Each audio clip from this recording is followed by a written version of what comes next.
किताब उर्दू अफसाना ऐद हाजिर में जिल्द दोम मरतब राबिया रबा।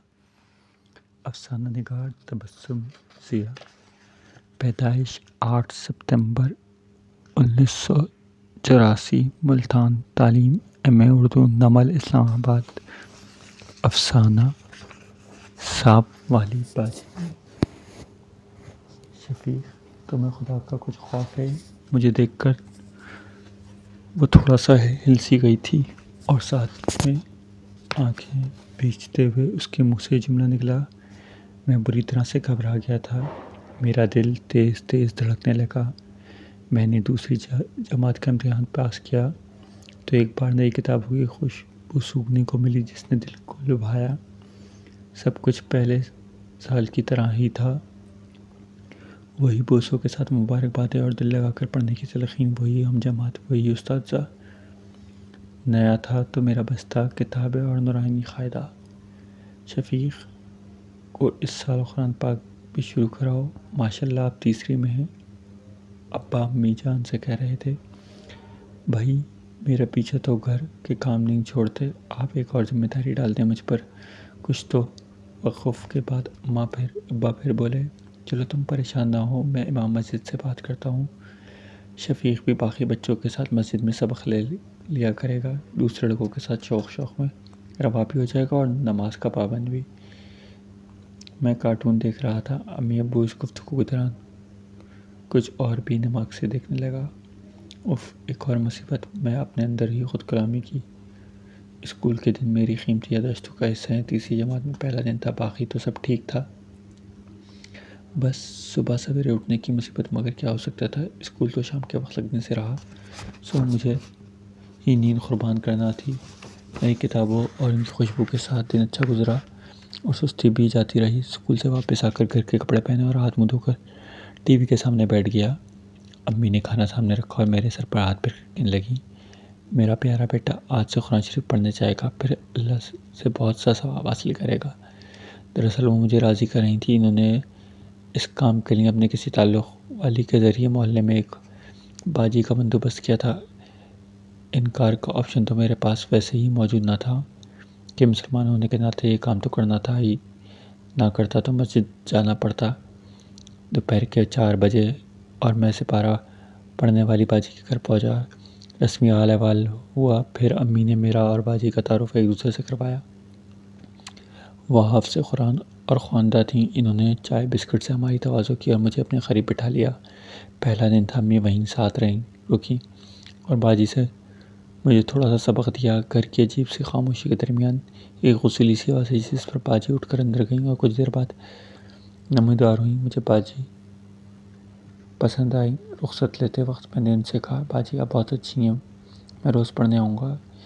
अम्मी कामयाब हुई और हम मुस्कुराते हुए बाहर निकल आए। आज पूरा 1 माह आ चुका था। अम्मी ने 400 रुपये फ़ीस देकर मुझे भेजा था, जो मैंने जाते ही बाजी को दे दिए थे। इस दिन बाजी के घर वाले सब शायद किसी रिश्तेदार के घर गए हुए थे। वो सिपारा पढ़ने आने लगी तो मुझे पेशाब आ गया। इस रात इजाज़त लेकर लैट्रिन में गया। फारिग हुआ तो उठा तो एक हाथ से अपनी इलास्टिक वाली शलवार ऊपर की, दूसरे से दरवाज़ा खोला। सामने बाजी खड़ी थी। शफीक, तुम्हें खुदा का कुछ खौफ है? मुझे देखकर थोड़ा सा हिल सी गई और साथ ही आंखें भींचते हुए के मुँह से जुमला निकला। मैं बुरी तरह घबरा गया। मेरा दिल तेज़ से धड़कने लगा। बाजी माफ़ कर दें, आइंदा घर से करके आऊँगा। इस वक्त आऊँगा, वक्त ज़ाया नहीं करूँगा। मैं समझा था कि शायद वो मुझे भगोड़ा जानकर मेरे पीछे आएंगे। सोचती हैं कि मैं सिपारे वाले से दिल चुरा रहा हूँ, हालांकि वो मुझे हकीकतन हाजत हुई थी। शफीक, तुम्हें सख्त गुनाह होगा अगर तुम नापाक और होकर अल्लाह की किताब को हाथ लगाओगे। चलो बैठो, मैं तुम्हें दिलवा दूँ। मैं खुद को गुनहगार समझ के शलवार उतारना भूल गया और फ़ौरन यूं ही बैठ गया। शफीक, बुद्धू कहीं की शलवार नीचे करो, बाजी ने कहा। मैं झट शलवार उतार दी और फिर बैठ गया। बाजी ने लोटा पानी से भरा और मुझे घूरते हुए मेरे डगर के ऊपर वाले हिस्से को जल्दी जल्दी धोने लगी। लोटा खाली हुआ तो इन्होंने पैर से नल के नीचे रखा और नल खोल दिया। इस बार इन्होंने पानी आहिस्ता आहिस्ता फेंका और अपने हाथ से नरमी के साथ वज़ू तनासुर को पूरा धोने लगी।